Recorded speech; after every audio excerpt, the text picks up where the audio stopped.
Valeria hace camisas y sabe que siempre está acompañada. Freddy usa las camisas de Valeria, arregla puertas y lo protegemos. Camila abre la puerta que hizo Freddy y se siente segura. En Positiva trabajamos día a día para ayudarte a alcanzar tus sueños. Cuidamos a los colombianos, protegiendo en riesgos laborales a más de 700.000 trabajadores de sectores vulnerables y más de 420.000 trabajadores de microempresas. Positiva, la aseguradora de todos los colombianos. Muy buenos días a todos nuestros asistentes. Sean bienvenidos a Positiva Compañía de Seguros S.A. Soy Valentina Gutiérrez y les doy la bienvenida a nuestro Plan Multimodal de Educación en Seguridad y Salud en el Trabajo 2022. Enseñanza y aprendizaje influyente para el futuro de la prevención. Sean bienvenidos a nuestro evento web de la Comunidad Nacional de Conocimiento en Neuroseguridad aplicada en prevención de riesgos laborales. El día de hoy estaremos con nuestra acción educativa titulada La seguridad tan resiliente como el humano, una nueva visión para el liderazgo de neurociencias. Bueno, quiero darle una muy especial bienvenida a nuestro experto en la comunidad, el doctor Efraín Butrón. Él es médico especialista en medicina del trabajo y especialista en gerencia en salud, coach internacional. Doctor Butrón, muy buenos días y bienvenido. Buenos días, Valentina, y un saludo muy especial a la alta gerencia y a la Junta de Positiva Compañía de Seguros, y para iniciar esta Comunidad Nacional de Conocimientos en nuestro tema, que es la neuroseguridad, o sea, las neurociencias cognitivas aplicadas a la prevención de riesgos laborales. Saludos a toda la audiencia que va a estar con nosotros hoy en Colombia y en algunos países de América Latina y otros países. Listo, doctor, muchísimas gracias. Entonces vamos a iniciar con el sondeo. Vamos a hacer ahorita uno empezando y otro al final para evaluar con qué conocimientos quedamos los asistentes. Entonces, iniciamos.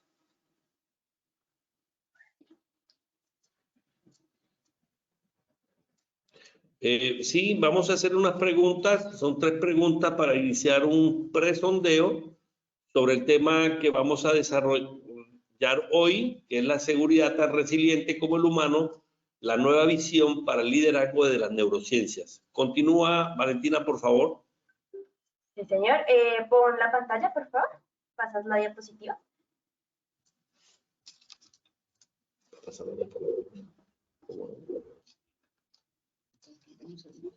Ya. La siguiente.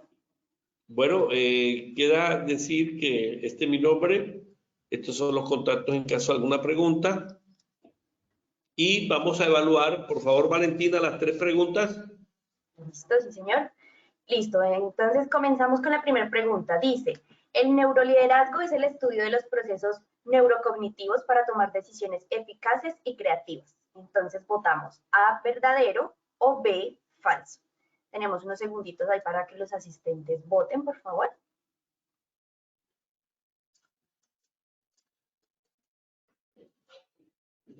Listo, doctor. Entonces vemos que el 97% de nuestros asistentes votó verdadero y el 3% votó falso. Vamos a seguir con la segunda pregunta, por favor.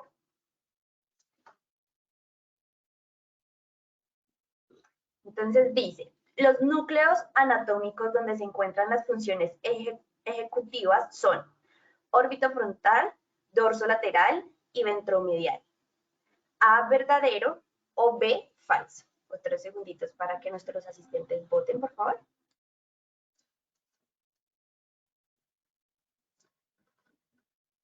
Listo, doctor. Entonces vemos que el 66% de nuestros asistentes votaron A, verdadero, y el 34% votó B, falso. Vamos entonces a seguir con nuestra tercera pregunta. Dice, la toma de decisiones humanas en el 90 al 95% son automáticas y solo del 10 al 5% son decisiones conscientes. A, verdadero, o B, falso. Otros segunditos aquí.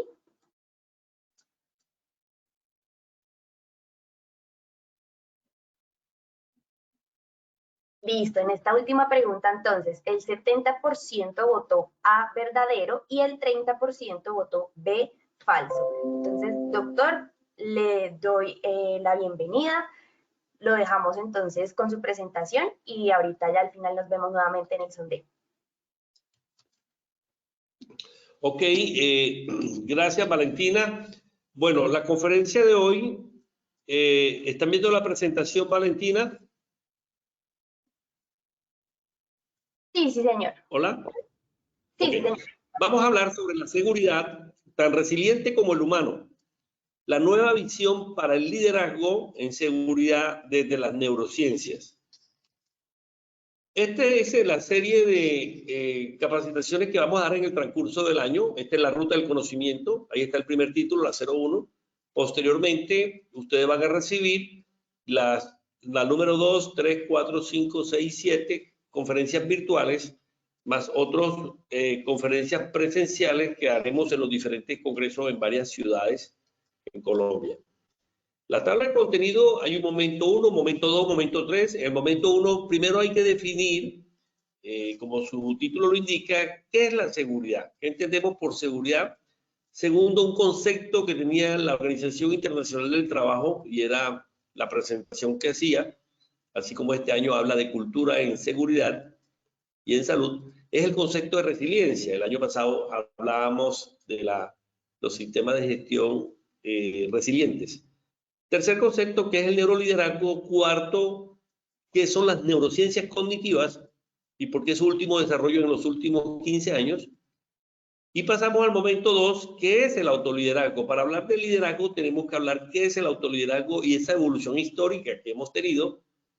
¿Qué son las funciones ejecutivas? O sea, cuando hablamos de autoliderazgo es igual, para mí el autoliderazgo es igual a funciones ejecutivas cerebrales superiores. ¿Y en qué zonas del cerebro están localizadas las funciones ejecutivas cerebrales superiores? Que fue pregunta en el presondeo. ¿Cuáles son las áreas anatómicas y cuáles son esas funciones ejecutivas superiores que hacen que tomemos decisiones todos los días a nivel consciente y a nivel en automático, no consciente? Y el momento 3, hablaremos de las principales funciones ejecutivas. Son varias, pero quizás de las que la Universidad Harvard nos habla, por lo menos una de las funciones ejecutivas, la flexibilidad cognitiva, el control inhibitorio, la metacognición, la memoria de trabajo, que es parte de lo que vamos a ver hoy, que ustedes sepan cómo su cerebro va a cambiar. O sea, a partir de, son las 8:10, estoy seguro que a las 9 de la mañana su cerebro cambió, sus redes sinápticas, y hablaremos qué es memoria de trabajo y la atención flexible. El objetivo general es que ustedes conozcan las bases neuroanatomía del cerebro y cuáles son los procesos intelectivos, emocionales y conductuales con sus neurocircuitos, activadores e inhibidores para ejercer el liderazgo en seguridad y salud en el trabajo. Pero antes de eso tenemos que definir qué es seguridad, ¿cierto? El concepto de seguridad lo podemos hablar desde el latín. Se es sí y curos viene de cuidado. Entonces la seguridad es el cuidado de sí mismo. Cuando nosotros hablamos, yo quiero estar seguro, el ser humano desde su evolución como especie humana, él busca la supervivencia. Nuestro cerebro está cableado para supervivir y nos movemos, accionamos, nos movemos para sobrevivir. Por eso, las especies animales tienen cerebro, tienen sistema nervioso, que son los que están en permanente movimiento para sobrevivir y adaptarse a ese medio externo. Entonces, esa palabra seguridad es el cuidado de sí mismo. El hombre desde su evolución ha estado buscando la seguridad de sí mismo como una necesidad básica, inicial. Así como tenemos la necesidad del alimento y la necesidad de protegerse, tenemos la necesidad de seguridad para sobrevivir. Pero tenemos que tener otro concepto, ¿cierto? Porque estamos hablando de la seguridad tan resiliente como el humano. Y tenemos que ver qué es resiliencia. Fue por allá en el año 1996 que un psicólogo nos habló, Parker, del concepto de resiliencia. Lo utilizó en la resiliencia en la salud. Pero si nosotros vemos la definición de la RAE, de la Real Académica Española, nos habla que la resiliencia es la capacidad de adaptarse de un ser vivo frente a un agente que perturba o un estado de situación adversa. Esa es la definición que nos trae. O sea, es adaptarnos, todo ser vivo, a algo que nos perturba o a una situación que es adversa. Desde el punto de vista de la ingeniería, hablamos de materiales resilientes o la ingeniería de materiales resilientes a la capacidad de ese material, de mecanismo o sistema para recuperar su estado inicial cuando ha cesado la perturbación a la que había estado sometido. Ejemplo, cuando estamos en la industria del acero, vemos cómo hacemos el moldeamiento del acero, lo sometemos a bastantes grados centígrados, 2000, 3000, y movemos ese acero y lo colocamos como especie de una gelatina, ¿sí? Y después que se enfría, recupera su estado inicial. Ese es el estado de resiliencia, cuando cesa la perturbación, que en este caso, las altas temperaturas. Ya definido el concepto de seguridad y el concepto de resiliencia, nosotros definimos ese cerebro que está ahí, ¿cierto? Y eso que está ahí es un tractograma. Tractograma es las diferentes redes nerviosas que se comunican en la neurona. Ahí está color, así como tenemos resonancia magnética, así como hacemos mapeo cerebral, que es el registro electroencefalográfico del registro eléctrico de las ondas cerebrales, cómo se comunican, porque el cerebro es una masa, es un globo de energía, de aniones y cationes, que se disparan eléctrica y químicamente a través de neurotransmisores. Entonces, así como tenemos la resonancia y tenemos el mapeo, yo ahora mismo les puedo hacer un mapeo a ustedes y veo sus ondas cerebrales. Ahora mismo estamos en beta. Entonces, ahí ese es un tractograma que lo último que se está haciendo es ver los diferentes circuitos electrónicos, los diferentes tractos de conexiones entre neurona y neurona. Entonces, las neurociencias cognitivas es el modelo, lo definimos como el modelo de la persona estudiado en sus interrelaciones con el sistema físico sociocultural en el que existe esa persona y en las distintas situaciones que ese medio genera. O sea, cuando hablamos de neurociencia cognitiva, es estudiar a esa persona desde el punto de vista cerebro-mente. Y esa persona con su cuerpo, esa es la unidad menor. Ahí tenemos el cerebro-mente, que es la unidad que comanda todas las acciones del cuerpo a través del cerebro. Entonces, el cerebro y la mente, para que ustedes me entiendan, el cerebro es el hardware. No me gusta hacer esa comparación, pero el cerebro es el hardware y ahí tenemos las neuronas, los nervios, las arterias. Y la mente son los procesos neurocognitivos que se dan, viene siendo el equivalente al software que tiene cada persona desde que nace hasta que se interrelaciona. Entonces, cuando estudiamos a esa persona, el cerebro-mente, en esa interrelación, la unidad de la persona es cerebro-mente y cuerpo, o sea, el cuerpo recibe órdenes del cerebro, esa es la unidad menor, y esa unidad menor, cerebro-mente-cuerpo, interrelaciona perdón, con un sistema físico, social y cultural en el que existe y en las distintas situaciones que ese medio genera. Eso son las neurociencias cognitivas. Cuando hablamos de cognitiva es llevar el conocimiento que está llegando los diferentes estímulos al cerebro, los diferentes estímulos, procesamos ese conocimiento, ese estímulo, lo organizamos, lo guardamos y lo accionamos cuando lo necesitemos para tomar decisiones. Ese es el estudio de las neurociencias cognitivas.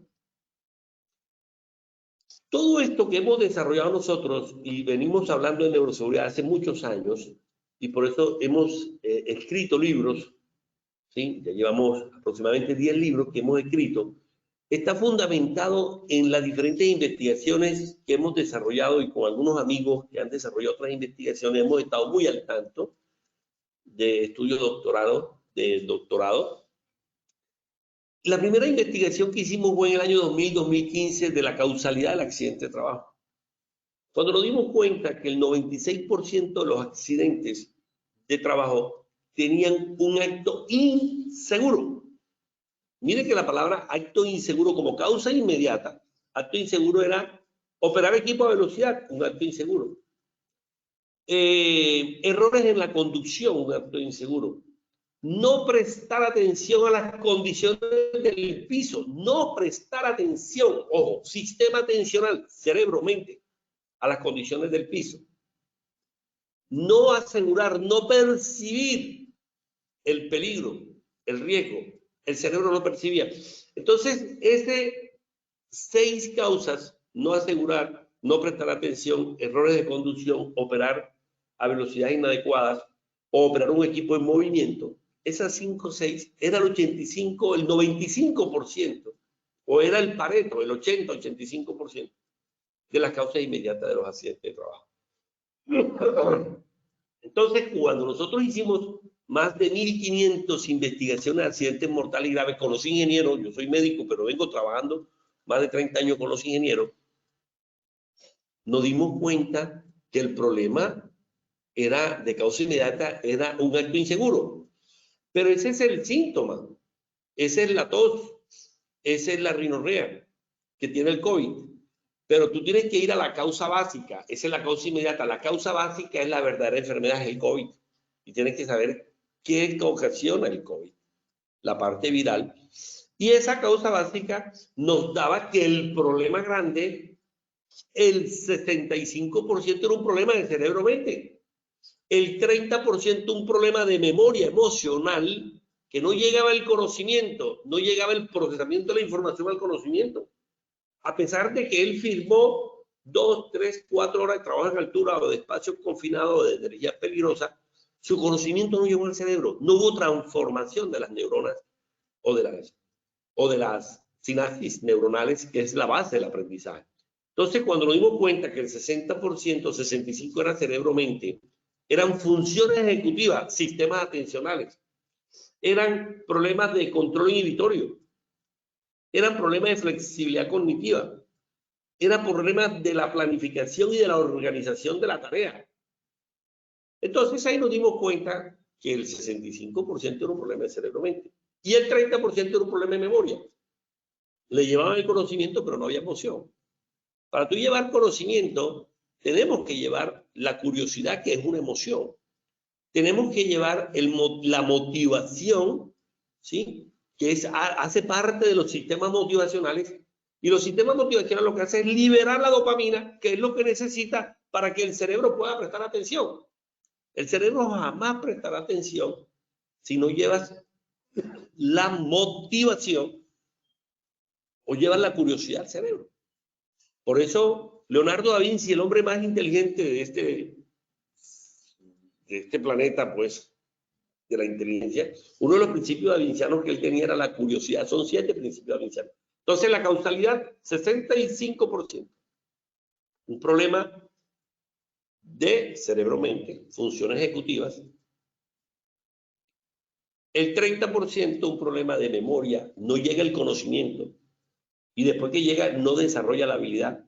Y un 5 a un 10%, 8% es un problema somático. Es la persona que tiene un problema de hernia discal y tiene restricción para trabajar, para levantar carga. O un problema somático tiene un trastorno de equilibrio del oído interno y tiene un problema como tiene trastorno de equilibrio no puede trabajar en altura. Entonces, ese 35%. Pero después, esa investigación la hicimos más de 1.500 accidentes mortales graves con los mismos ingenieros, nos dimos cuenta que teníamos que mirar más el cerebro, porque ya nosotros conocíamos la barrera 1, que eran las máquinas, los equipos, conocíamos la barrera 2, que eran los procedimientos, las tareas, y las OSA de los Estados Unidos nos entregaban todos unos procedimientos y unas tareas. Después la barrera 3 era el comportamiento, mirar y observar el comportamiento, pero el comportamiento es lo que estaba fuera del iceberg. Pero por debajo, eso es lo que estudia la neurociencia. La neurociencia es lo que estudia lo que está bajo el iceberg, porque el comportamiento es lo que yo observo, la acción que observo de esa persona, ¿por qué no tiene el arnés? Y es la pregunta que nos hacen los presidentes y los gerentes de las compañías. Pero venga, si le entregué el arnés, ¿por qué él no lo utiliza? ¿Por qué él comete el error? Son las dos preguntas básicas. ¿Por qué comete el error? ¿Y por qué no utiliza el arnés? Si le di la capacitación, le di el arnés y me firmó. Entonces, la neurociencia lo que estudia lo que está bajo el iceberg de ese comportamiento y de ese desempeño, que es lo que yo observo. Y abajo lo que hay son percepciones, pensamientos, creencias, actitudes y emociones. Emociones son actitudes, ¿cierto? Bien, entonces nosotros empezamos a mirar ya los poliaccidentados. Poliaccidentados son los que tienen más de 2 accidentes al año.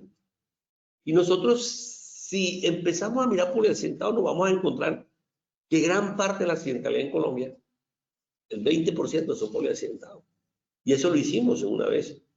Y hicimos el primer estudio de poliaccidentados y estudiamos poliaccidentados versus el factor de riesgo neurocognitivo en el año 2013 y encontramos que esos poliaccidentados tenían problemas de cerebro mente, tenían problemas de control inhibitorio, tenían problemas de memoria de trabajo, se le olvidaban las tareas, se le olvidaban.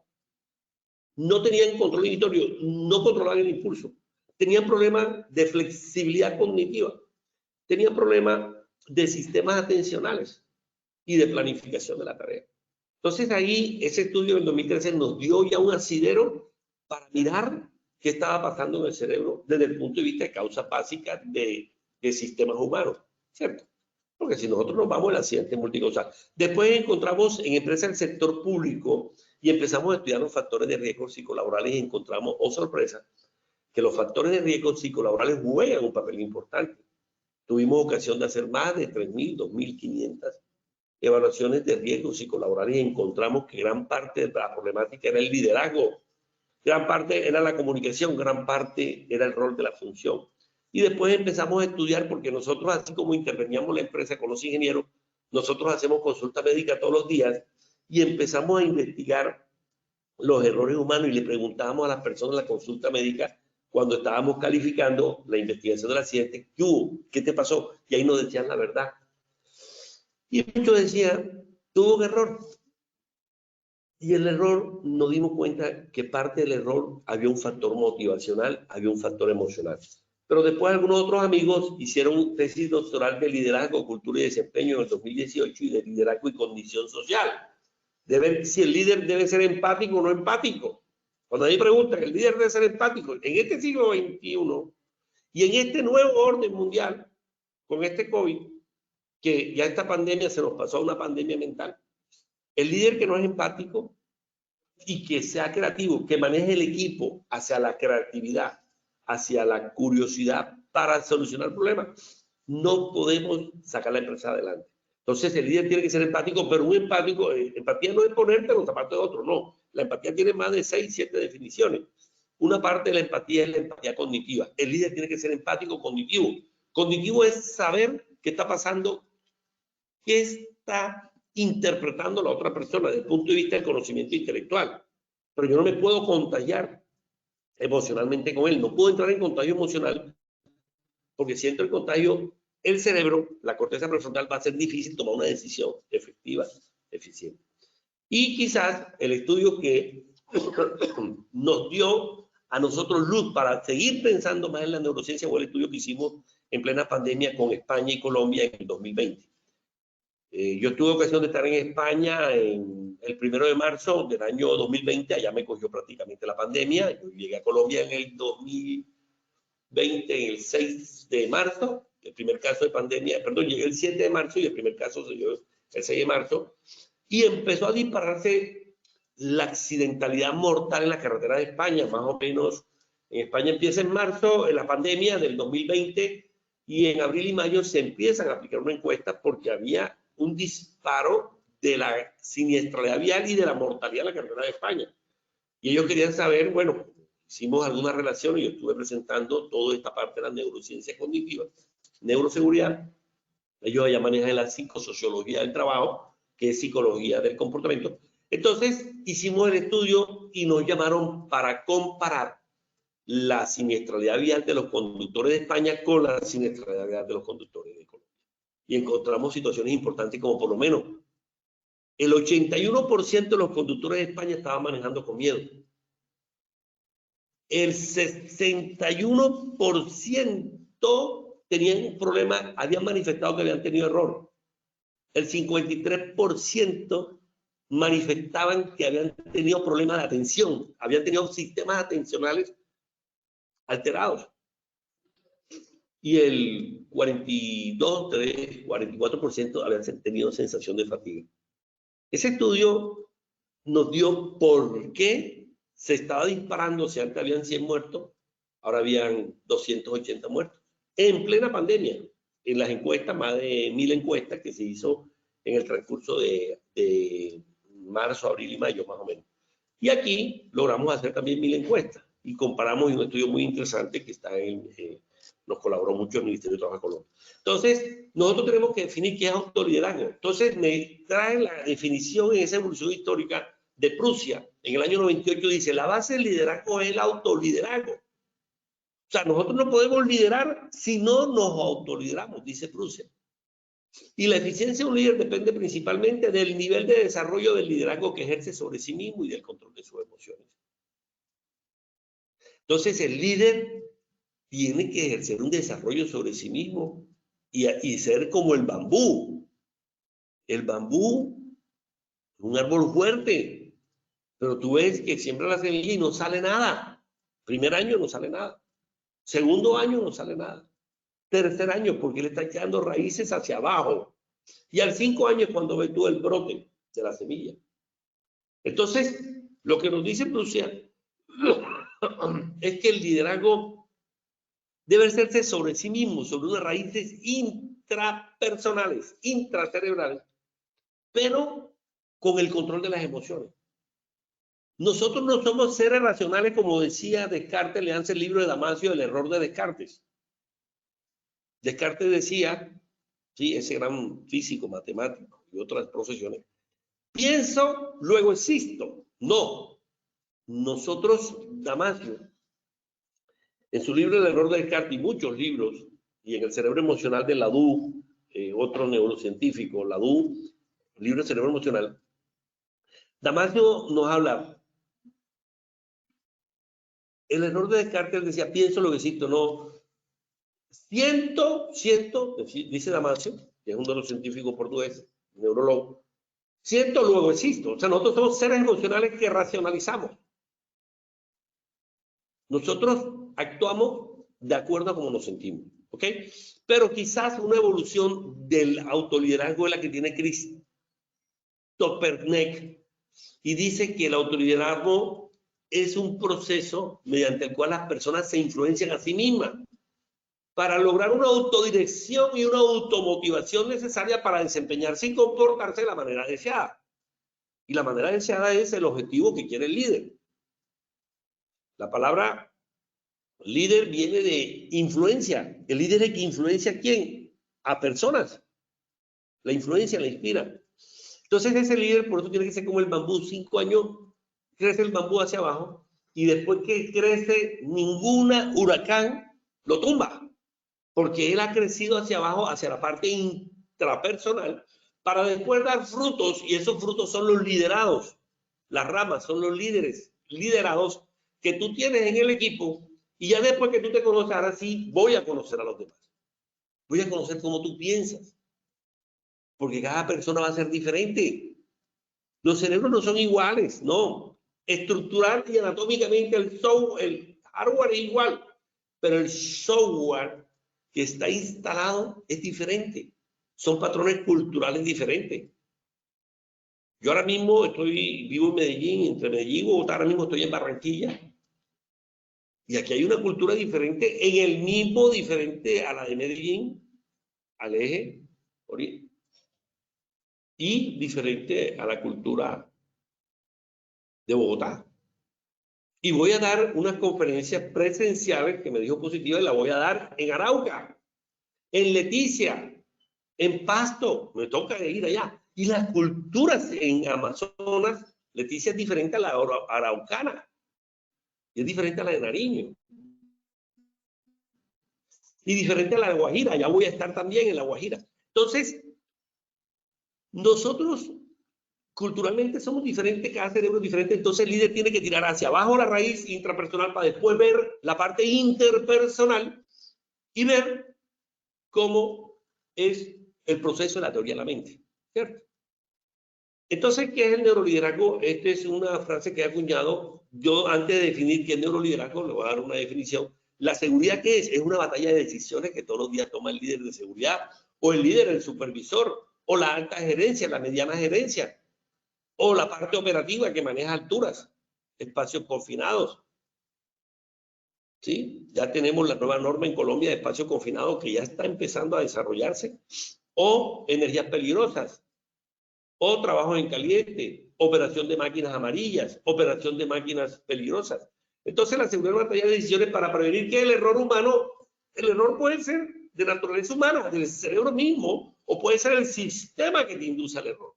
El mismo sistema te puede. ¿Y cuál es el sistema? La organización, el sistema de seguridad y salud en el trabajo puede hacer que te induzca al error.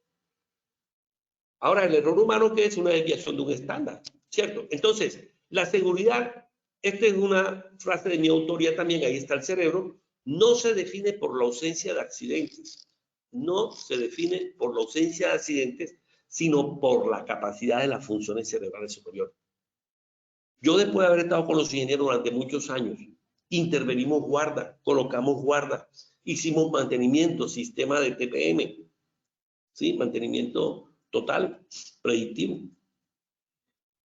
Y después hicimos los procedimientos, cogimos todo lo de la OSA de los Estados Unidos y entregamos los procedimientos más cortos. Y después manejamos y observamos comportamientos. Nos dimos cuenta que no impactamos la accidentalidad. Entonces, la seguridad para nosotros desde el punto de vista de la neurociencia, que es otro concepto que estamos manejando, ¿sí? Este es un valor agregado a lo que venimos desarrollando en la barrera 1, las organizaciones, procesos, máquinas, equipos. Barrera 2, las tareas. Barrera 3, los comportamientos, la observación, observo mi comportamiento, observo, el compañero del supervisor observa a su equipo. Entonces, estamos planteando esta cuarta barrera, que es la madurez del cerebro, la madurez del líder para transformar cultura. Entonces, la seguridad no se define por la ausencia de accidentes, sino por la capacidad de las funciones cerebrales superiores. Entonces, la pregunta es, ¿qué es el neuroliderazgo? Y esta es una definición que yo también es de nuestra autoría. Entonces, el neuroliderazgo es el estudio de ese cerebro-mente. Ahí está la figura. Es el estudio del cerebro-mente y esos procesos neurocognitivos para tomar decisiones eficaces y creativas. Creativas para solucionar problemas, pero con regulación emocional. De acuerdo al contexto donde estoy, y así evitar errores en la consecución de las metas que tiene todo líder. Entonces, fíjense que ahí aparece la amígdala. Esa es la que llama la fábrica de las emociones. Es la que nos está afectando en esta pandemia. Bueno, ya la estamos ganando a la pandemia, sin embargo, se han disparado casos en Colombia de 500, 300 casos. Estamos en 3.000 casos. Y ahí está la amígdala. Esa es la fábrica de emociones. Ahí está el miedo. El miedo que tenía el 81% de los trabajadores de España, y por eso se nos estaban matando, porque estaban manejando con miedo. Ahí está la ira, la rabia en las carreteras. Yo no puedo manejar con rabia. Si la otra persona se voló un pare o no me quiere dar vía, yo tengo que controlarme.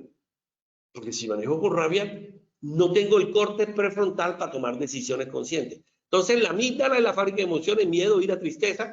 Y lo que hace la corte prefrontal cuando me preguntan, ¿pero dónde está la conciencia? Ahí está la conciencia. Desde el punto de vista de accidentalidad está la conciencia. Entonces, el corte prefrontal, si nosotros la amígdala dispara el miedo, la ira, y lo manda miedo, ira, se la manda al corte prefrontal. El corte prefrontal lo que hace es aguantar el impulso de esa amígdala.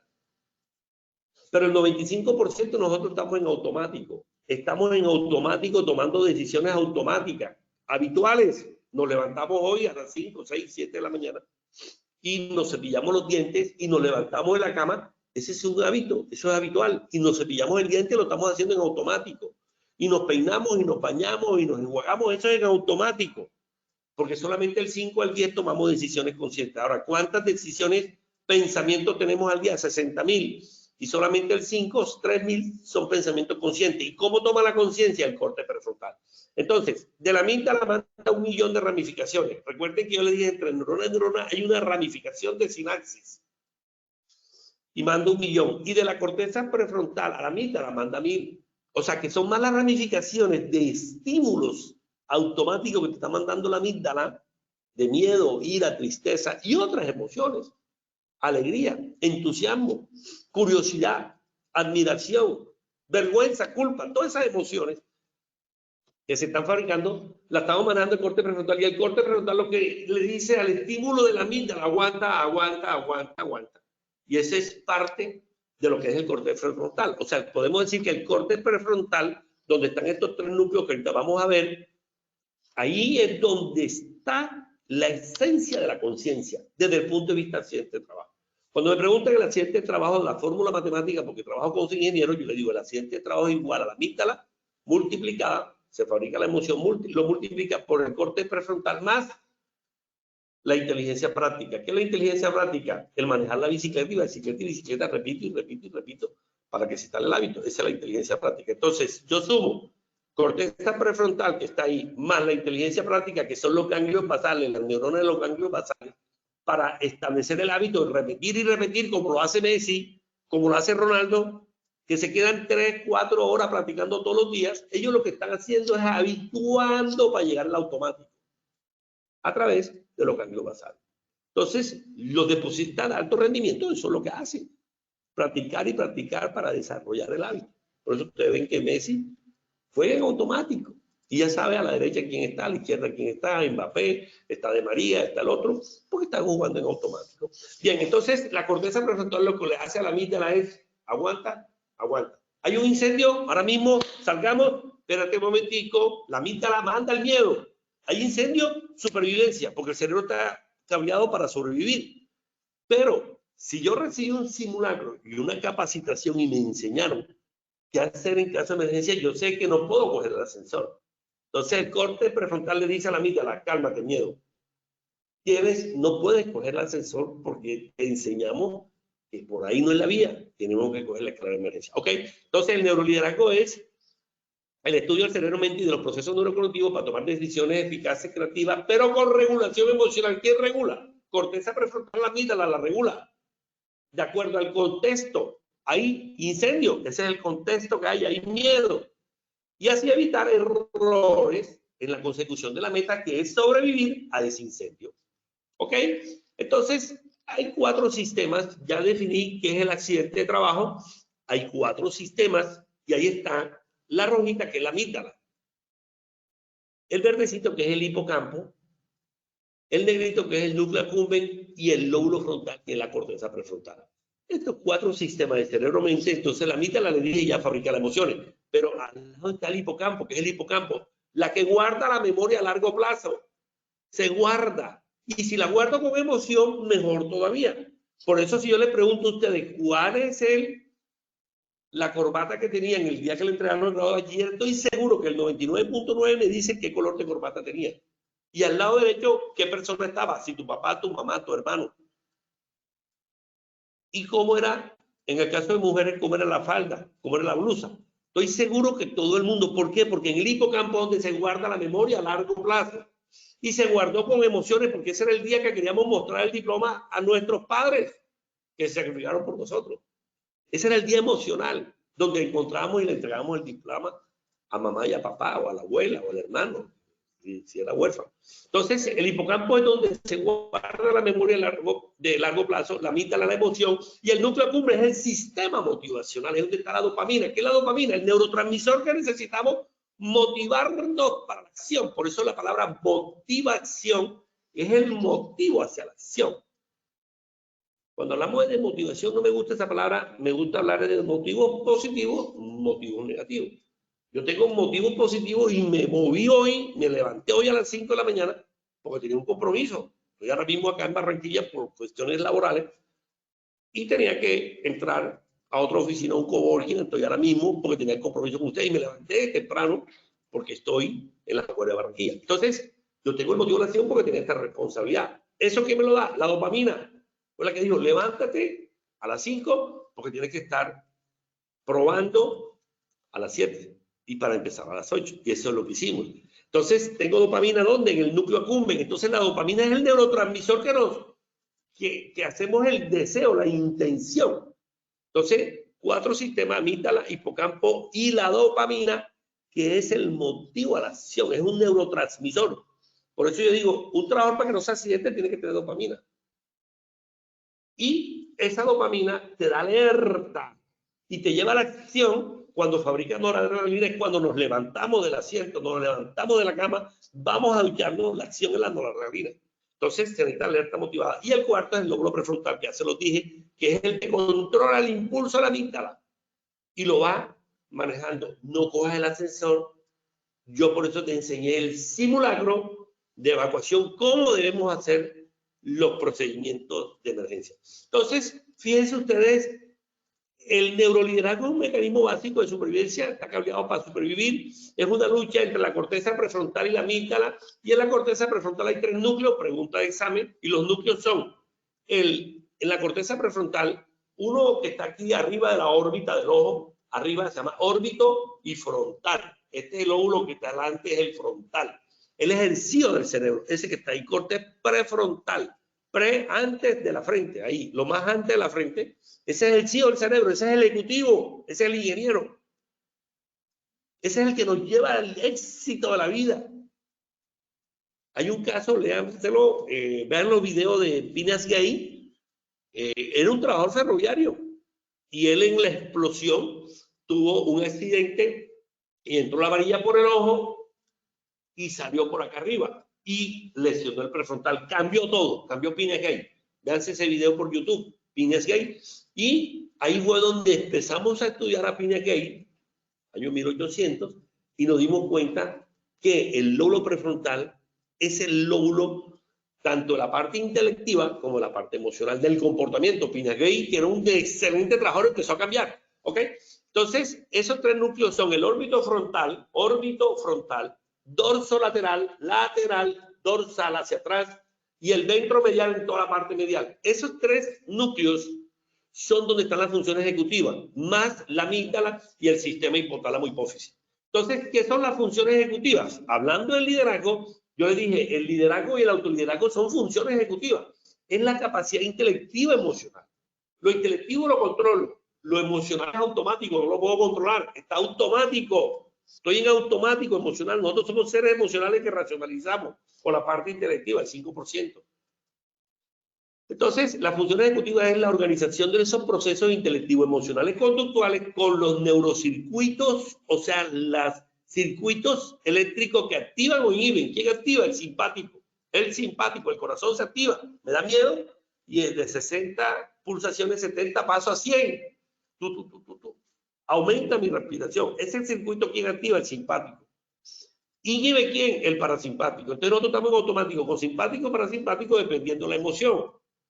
¿El estrés qué es? Una respuesta. El estrés es una consecuencia a todos esos neurocircuitos de simpático y parasimpático que se disparan. Ese disparo puede ser en forma diacrónica o en forma sincrónica, que se produce al mismo tiempo.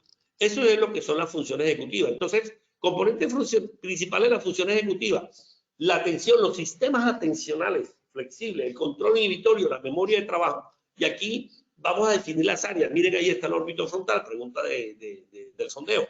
Ese es el órbito frontal, la parte más anterior. No le presten atención a esos números, porque ya son números neuroanatómicos donde encuentran determinadas estructuras neuroanatómicas. Son áreas de Broca. Broca fue un neuroanatomista que definió los números del cerebro donde están diferentes funciones. Este es el órbito frontal, este es el dorsolateral y este es la parte medial. Entonces, el órbito frontal es más emocional, es el que controla la amígdala para dar el impulso. Ese fue el que no tuvo Will Smith cuando le entregaron el Oscar y le metió una bofetada al presentador. Will Smith lo que hizo fue no tener control de la amígdala del órbito frontal. Eso se llama control inhibitorio. Entonces, el control inhibitorio está en este núcleo órbito frontal. El tipo, cuando se burló de su esposa por lo calva, por un problema de salud, él no aguantó la gana y ante 155 millones de espectadores subió y le dio su bofetada. Obviamente después se arrepintió. ¿Ya para qué? No hubo control de impulso. Eso se llama control inhibitorio. Ahora, un talento de ese tipo que recibe un Oscar de la Academia de Hollywood en Los Ángeles, tú dices, pero un tipo tan talentoso, tan inteligente, ¿cómo así que hace eso y no tenga el control del impulso? Bueno, Los talentos también fallan. Falla el cerebro en la toma de decisiones. Ahí falló. Y después se arrepintió. Y después están haciendo diferentes entrevistas que están haciendo y parece que hay otro componente de estructura mental en su desarrollo cerebral. ¿Ok? Que es bueno que vean esos videitos que le están haciendo a él. Entonces, en ese orden de ideas es el órbito frontal. El órbito frontal, la amígdala le manda los estímulos, él le dice, aguante, hago el control, debemos hacer esto, voy manejando en la vía, espérate un momentico, yo no puedo pelear. Eso lo hace el órbito frontal, pero el dorsolateral es el que toma la decisión. El órbito frontal te presenta varias opciones y el dorsolateral es donde está la memoria de trabajo, donde está la organización, donde está la planificación. Son más procesos intelectivos para tú tomar la decisión intelectivamente, conscientemente hablando. Aquí no estamos automáticos, aquí estamos conscientes porque este es el cerebro que piensa, ¿sí? La corteza. Y el medial es parte de la motivación. Este es parte de la medial, el ventromedial es parte de la motivación y ahí está la parte cingulada, que es la partecita abajo del 24 y el cíngulo es el que inicia la acción, parte del inicio de la acción y del control del error. Porque tú cuando cometes el error, enseguida el cerebro hace un proceso metacognitivo y dice, me equivoqué. Y ya quedó como un aprendizaje en el cerebro. Conclusión, los componentes son estos. El de la memoria de trabajo, ¿qué es el proceso de memoria? Voy a hablar de algunas funciones ejecutivas importantes desde el punto de vista de la nueva visión del neuroliderazgo. Es que tenemos que tener memoria de trabajo, tenemos que tener planificación y que tenemos que tener razonamiento. Entonces, estas son funciones ejecutivas superiores que están en el dorso lateral, en este. En ese están.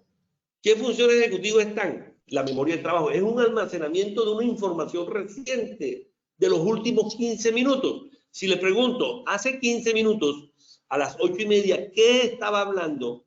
Las personas que están escuchando, más de 200, y que le pregunten qué estaba hablando hace 15 minutos, gran parte me puede decir, es que estabas hablando hace 15 minutos, estabas hablando de los neurocircuitos y estabas definiendo funciones ejecutivas.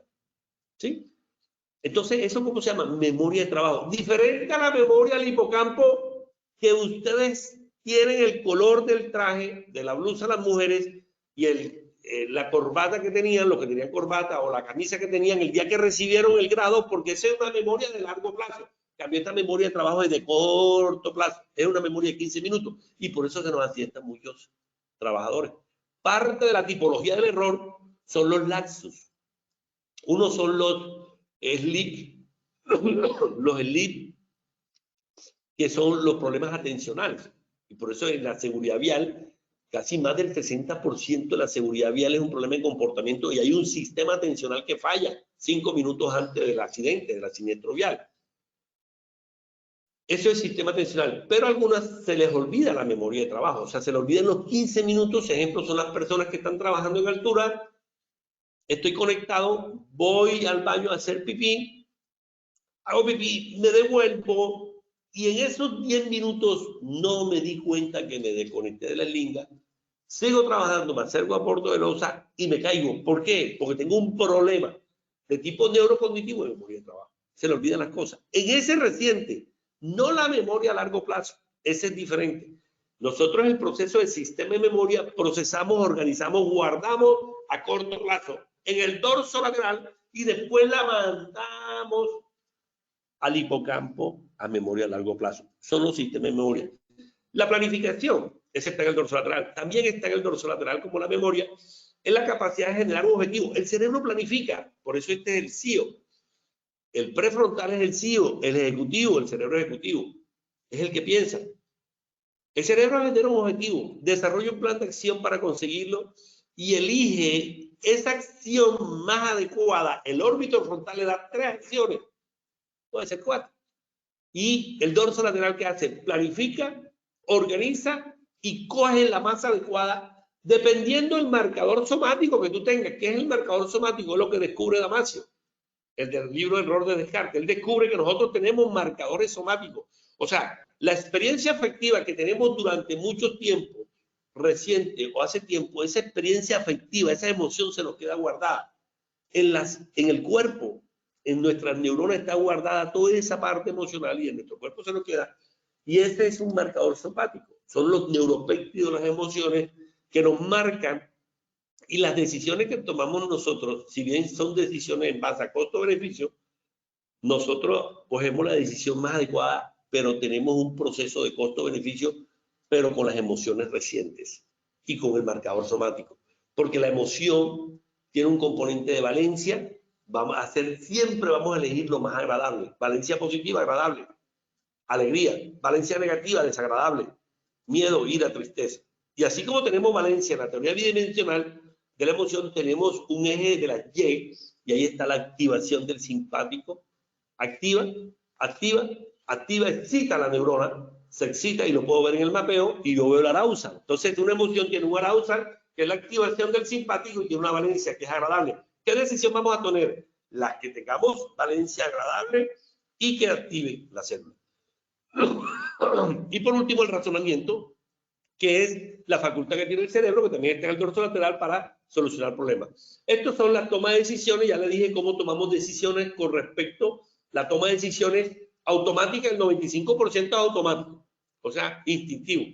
Nos levantamos de la cama, bañarnos, todo eso es automático. Y el 5 son decisiones donde el órbito frontal te entrega 3 opciones y el dorso lateral elige, pero elige de acuerdo al marcador somático y va a coger de acuerdo a la valencia de la arousal. La estimación temporal, eso nos habla el doctor Foster, de que nosotros tenemos la capacidad también de calcular el antes, el durante y el después.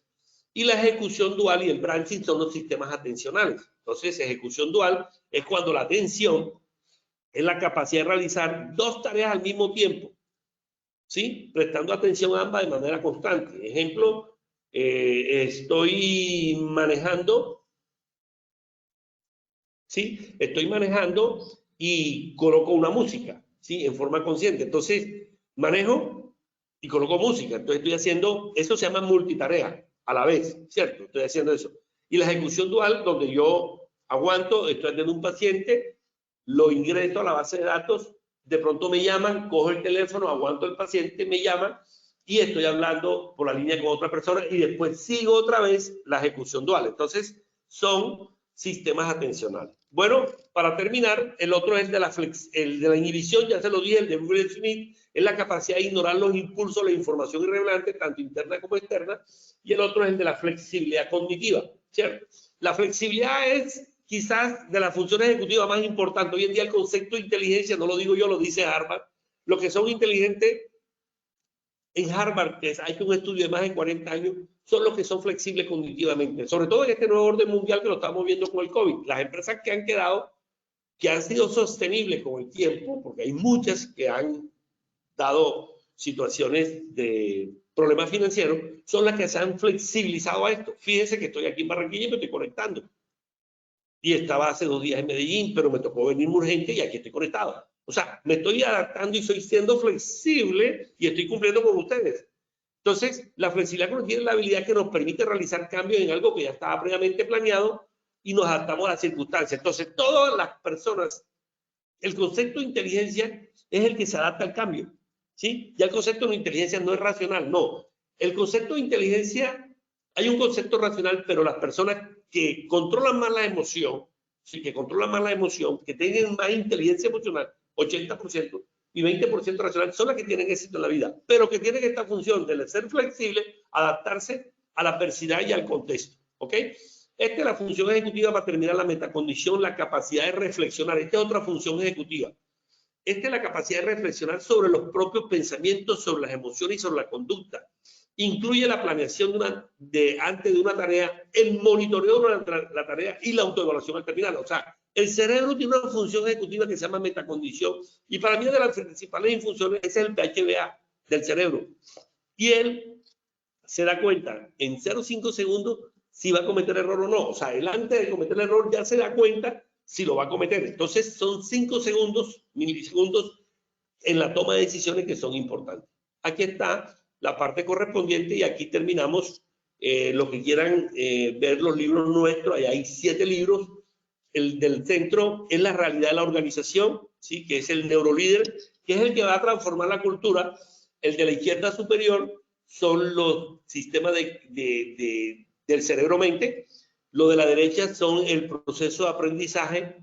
el inferior izquierda, el colectivo es la cultura, que es la cultura son percepciones, pensamientos, emociones, competencias, comportamiento, desempeño, competencias, valores, actitudes, eso es lo que es cultura, que comparten un grupo de personas. Y a la derecha está el sistema como tal, la política, los procesos, los procedimientos, los principios. Entonces ahí está estructurado el ser, que es la izquierda, el hacer, que es la derecha, y hacia arriba el individuo y hacia abajo el colectivo. Bueno, esto es lo que queríamos tener la reflexión de hoy, porque mucho de lo que buscas puede estar dentro de ti, no está afuera, está dentro de ti. Así que lo invito a que seamos neurolíderes para poder transformar cultura en seguridad. Es la única forma de ejercer el liderazgo como variable dependiente de la cultura. Y la cultura como variable dependiente del desempeño. El agente del cambio es el neurolíder y los invito a encontrarlo en la reflexión de hoy. Todo lo que buscas del liderazgo en la seguridad está dentro de ti para que crezca como el bambú intrapersonalmente para después liderar a los demás. Bueno, Valentina, vamos a la evaluación de las 3 preguntas básicas que hicimos, que fue lo que vimos en el transcurso de hoy. Gracias. Sí, doctor, muchísimas gracias a ti por tan enriquecedora información. Vamos a ver la retentiva de nuestros asistentes. Entonces, vamos con el sondeo. La primera pregunta nuevamente es, ¿el neuroliderazgo en el estudio es el estudio de los procesos neurocognitivos para tomar decisiones eficaces y creativas? Entonces, A, verdadero o B, falso. Vamos a darle un espacio a nuestros asistentes para que por favor voten.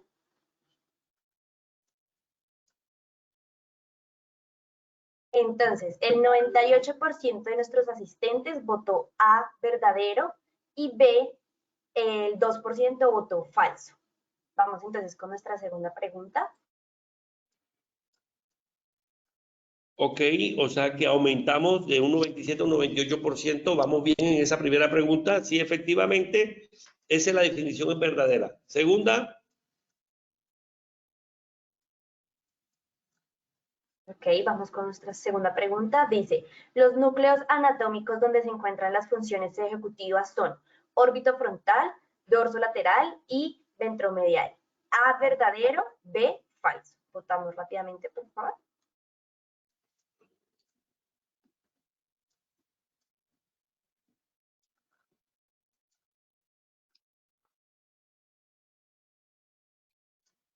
Listo, doctor. Entonces el 84% de nuestros asistentes votó A, verdadero, y el 16% votó B, falso. Qué bien, qué bien. Eso significa que se reestructuró su cerebro. Hicimos redes sinápticas de hace una hora, porque antes habían contestado el 66% que era verdadero y aumentamos de 66 a 84, el 18% más. Quiere decir que su cerebro cambió con base y emocionando a que entiendan el concepto de su red neuronal y cómo se da el aprendizaje. Tercera pregunta, Valentina, por favor.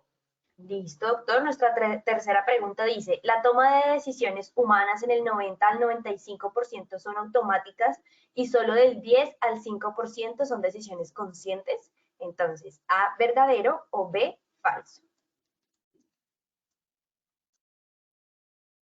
Listo, doctor. Entonces, el 85% de nuestros asistentes votó A, verdadero, y el 15% votó B, falso. Ok, hemos aumentado, la respuesta es verdadera. El otro 15, por favor. Recuerden que nosotros el 90-95% estamos en automático y solamente el 5 al 10 de 60.000 pensamientos a 3.000, 2.000, 3.000 pensamientos son conscientes, porque si no viviríamos con dolor de cabeza, porque el cerebro consume con 1.400 gramos que pesa el hombre, consume el 20 al 25% de la glucosa y del oxígeno, imagínense. Por eso nosotros en tareas de alta concentración mental a veces podemos tener dolor de cabeza y dolor en los ojos, ¿cierto? Por el esfuerzo que hacemos desde el oxígeno y de la glucosa. Entonces, los invito a que sigamos trabajando la neurociencia. Yo pienso que definitivamente la seguridad está en el cerebro. Si nosotros trabajamos cerebro, claro, obviamente después de trabajar la barrera 1, los equipos, los procesos, y después de trabajar los procedimientos, las tareas, la disciplina operativa para tener excelencia operacional, tenemos que trabajar el cerebro. Los invito a la próxima, el estudio de la neurociencia, la búsqueda del nuevo paradigma de la seguridad y salud, y nos vemos en el próximo conferencia. Que tengan un feliz día. Les deseamos desde ARL Positiva. Gracias, Valentina. Bueno, doctor Butrón, muchísimas gracias a usted por la intervención, por compartir con nosotros este valioso espacio académico. Nos veremos en una próxima oportunidad. De igual forma, agradecemos a todos nuestros asistentes por su participación. Recuerden visitar nuestro portal Posipedia, donde van a encontrar todas nuestras comunidades de conocimiento y mucha más información para que sigan conectados con nuestro plan multimodal. También en www.positivatalleresweb.com podrán acceder a todo nuestro cronograma de eventos virtuales. Y recuerden que el certificado de este evento se generará para todos nuestros afiliados de 1 a 8 días hábiles después de terminada la acción educativa y podrán acceder a él por medio de nuestra plataforma positivatravesía.com. Agradecemos diligenciar la encuesta de satisfacción que les aparecerá al final del evento. Los dejamos con el siguiente audio coaching. Que tengan un feliz día. Listo.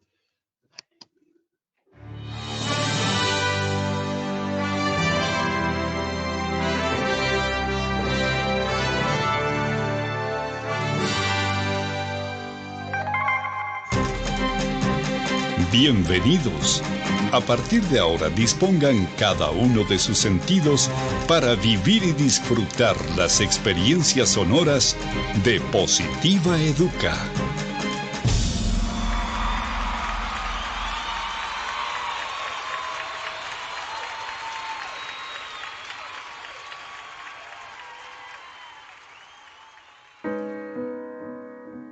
No sabes cuántos caminos tuve que recorrer y cuántos obstáculos debí superar para llegar hasta aquí y lograr ser parte de ti y que tú seas parte de mí. Muchos días de búsqueda, cansancio, desánimo, estrés, incluso lágrimas y hasta pérdida de la fe.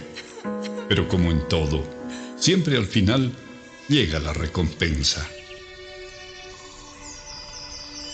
Aquí estoy ahora contigo y me siento tan feliz de que seamos uno solo.